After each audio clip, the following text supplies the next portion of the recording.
Kwa kutumia vitu hivi vitatu nitakavyokuelekeza hapa, utakuwa mtu wa kupendwa, utakuwa mtu wa kukubalika, na mtu yote ambaye utamuomba msaada wowote basi atakusaidia. Wewe ambaye umekuwa mtu wa kukataliwa, watu wanakukataa bila sababu, unachukiwa bila sababu. Hata ukiomba msaada wowote, iwe ni kwa bosi wako, ni rafiki zako, ndugu zako, hakuna mtu yote anayeonyesha kujali matatizo yako wala kutaka kukusaidia kwa namna yoyote ile. Basi nakwenda kuelekeza njia hii itakayofanya wewe uwe mtu wa bahati, uwe mtu mwenye bahati nzuri, uweze kuondoa mikosi ambayo inafanya watu wasikusaidie, watu wasikuone, watu wakuignore, wasitake kukusaidia kwa namna yoyote ile. Hello, habari, karibuni tena katika channel yetu. Na pia kama wewe ni mgeni kwenye channel hii, tafadhali usisahau kubonyeza neno subscribe ili uanze kuona kila tutakapokuwa tunaposti somo jipya. Basi kwa kuchanganya vitu hivi vitatu, asubuhi kabisa kabla ya kufanya kitu chochote kile, hakuna mtu yoyote atakaye kukatalia kwa chochote. Watu watakusikiliza, watu watakusaidia, watu watakupenda kila utakapopita, na hautakuwa mtu wa kuchukiwa tena bila sababu. Na msaada hapa ninaozungumzia sio kwamba msaada wa kipesa tu, yani sio kwamba financially tu. Ila pia utapata msaada wa watu kuconnect katika sehemu mbalimbali, sehemu kupata kazi, kwenye biashara yako. Pata misaada mbalimbali, watu wanaweza kukusaidia, sio pesa pekee yake, hata mawazo, watu kuconnect sehemu ambazo zitakusaidia. Watu wamekuwa wakikuignore kukupa misaada, basi kuanzia leo utakuwa mtu wa kusaidiwa, utakuwa mtu wa kukubalika na kupendwa na watu. Unashangaa kuna mtu mwingine unakutana anapata labda tuseme ni mume au mpenzi, anakuwa anamsaidia, watu wananunua mpaka magari, wanasaidia kwenye masuala ya biashara, lakini wewe hata mtu wako tu wa karibu ukimwambia na shida ya kitu fulani hakusaidii wala hakujali. Au ni ndugu zako, unakutana kuna ndugu zako wana uwezo kabisa kukusaidia kutoka katika hiyo hali ulionayo, lakini wanakuwa wagumu sana inapofika kwenye upande wako, lakini watu wengine wakiwaomba wanawasaidia, lakini sio wewe. Basi ujue kabisa kwamba hapo kuna tatizo, una bahati mbaya, una nuksi ambazo utakwenda kuziondoa kwa hii njia nitakayokuelezea leo. Na hivi ni vifaa ambavyo tutakiwa kuwa navyo kwenye kwenda kufanya zoezi letu la leo la dawa hii ya kuondoa nuksi, kufanya upendo usikilizwe, watu wakusaidie. Kwanza kabisa utahitajika kuwa na karafuu. Cloves, yani karafuu. Na karafuu hizo ni ambazo kama unaziona hapo hazijasagwa, ni karafuu nzima kabisa. Hitaji lako la pili utahitajika kuwa na mdalasini wa unga. Na ni mdalasini ambao umesagwa. Na mdalasini kazi yake huwa ni kuvuta vitu vizuri kwenye maisha ya mtu. Yani ni inafanya attraction, unakuwa unavutia baadhi ya vitu vizuri kwenye maisha yako. Kitu kingine utahitajika kuwa na glasi moja ya maji. Na glasi hii hakikisha ni glasi ya udongo, yani glasi kama unayoiona hapo, glasi ya udongo, isiwe ya plastic wala ya bati, inachukua glasi ya udongo ambayo ukiangalia upande huu unaona upande mwingine.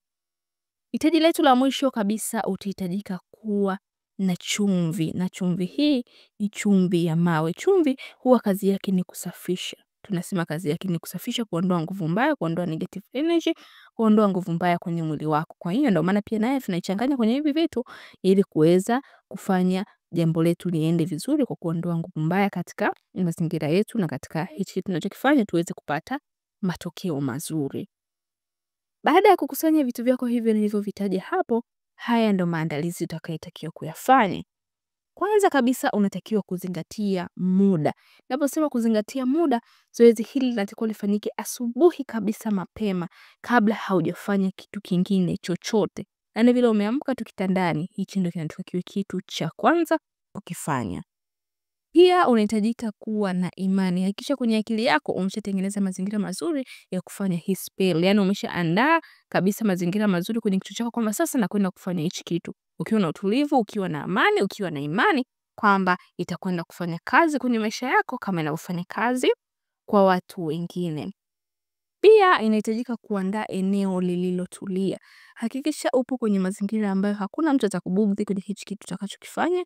Andaa mazingira yaliyotulia yanayokuruhusu wewe kufanya hichi kitu kwa utulivu, kwa amani, ili usiwe na mtu kukatisha wala kukufanya ukapoteza mwelekeo kwenye jambo lako hili unalotaka kulifanya. Baada ya kuandaa mazingira yako na baada ya kuandaa vifaa vyako, basi kitakachotakiwa utachukua glasi yako ya maji na utaanza kuchanganya hitaji moja moja nililokutajia. Kwa hiyo utachukua ile maji, utaanza kuchanganya karafuu zako. Unaweza kuweka kiasi tu kama kijiko kimoja. Pia utachanganya ule mdalasini wako wa unga na mwisho kabisa utaweka ile chumvi ya mawe kijiko kimoja. Na baada ya kuchanganya mahitaji yako yoyote, itabidi ukae kwa muda angalau nusu saa au dakika 15 ili mradi uone kabisa yale maji yamechanganyikana vizuri kabisa na vile vitu ulivyovichanganya. Hakikisha unawaacha mpaka vichanganyike vizuri, uone mpaka yale maji yanakuwa yamebadilika kabisa rangi, hivyo vitu vimechanganyika vizuri katika yale maji. Na baada ya hapo utatakiwa uchukue yale maji yako, na yale maji kazi yake kubwa kabisa utatakiwa kunawia uso wako.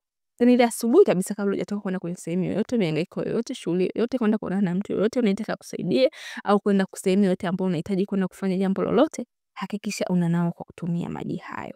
Na huku ukiwa unanawa utakuwa unanawa huku ukiwa unanuia kwa kutaja jina lako kwamba mimi fulani fulani ninanuia kusafisha nyota yangu, kuondoa nuksi na mikosi kwenye maisha yangu. Kuanzia leo nitakuwa mtu wa kupendwa na kukubalika. Kuanzia sasa hakuna mtu atakayenikatalia kwa jambo lolote lile nitakalomuomba. Nitapendwa, nitasikilizwa. Sitakuwa mtu wa kukataliwa tena. Nitakuwa mtu wa kupendwa, kukubalika na kuheshimika. Basi utanawa uso wako huku ukiwa unanuia kama hivyo, na unaweza kunuia na mengine ukaongezea mwenyewe, maana mahitaji yako wewe unayajua zaidi kuliko mimi ninavyoyajua. Kwa hiyo utanuia mambo yako yote huku ukiwa unanawa taratibu uso wako. Na zoezi hili unaweza kufanya mara kwa mara mpaka pale utakapoona kweli mambo yako yamekuwa vizuri, watu wameanza kukupenda, kukusikiliza. Ukitokea kweli watu wanakuona, hiyo ni kwenye biashara yako, unaonekana, watu wanakusikiliza. Basi kwa hiyo na zoezi hili halina siku kwamba lazima ufanye siku fulani. Unaweza ukafanya siku yoyote ile utakapokuwa umepata muda, utakapokuwa imani yako imekutuma kufanya hichi kitu, unaweza ukakifanya. Na pia haina kwamba haina siku kwamba leo ninaenda kuongea na mtu nifanye. Hata kama huendi kuonana na mtu yoyote, pia unaweza ukanawia tu uso wako huku ukiwa unanuia. Basi ukamaliza hapo ukaendelea na shughuli zako. Kwa hiyo zoezi hili unaweza kulifanya siku yoyote, ila muda ni asubuhi kabla ya kufanya kitu chochote. Hakika baada ya hapo utaanza kuona matokeo. Kama ulikuwa ni mtu kuchukiwa na watu bila sababu, watu wanakuchukia bila sababu, unakuta yani kitokea tu hivyo hata hawakufahamu, lakini unakuta tu watu wanakuchukia bila sababu, basi utaanza kuona tatizo hilo linaondoka taratibu. Wewe ulikuwa mtu watu hawakusaidii, ndugu zako wa karibu wanakukwepa na kuepuka ndio usisaidie, basi utaanza kuona watu wakianza kukuzingatia katika kila pande ya maisha yako. Asanteni sana kwa kunisikiliza, lakini pia napenda kusisitiza kama wewe ni mgeni kwenye channel hii, tafadhali usiache kubonyeza neno subscribe ili wa kwanza kuona kila tutakapokuwa tunaposti somo jipya.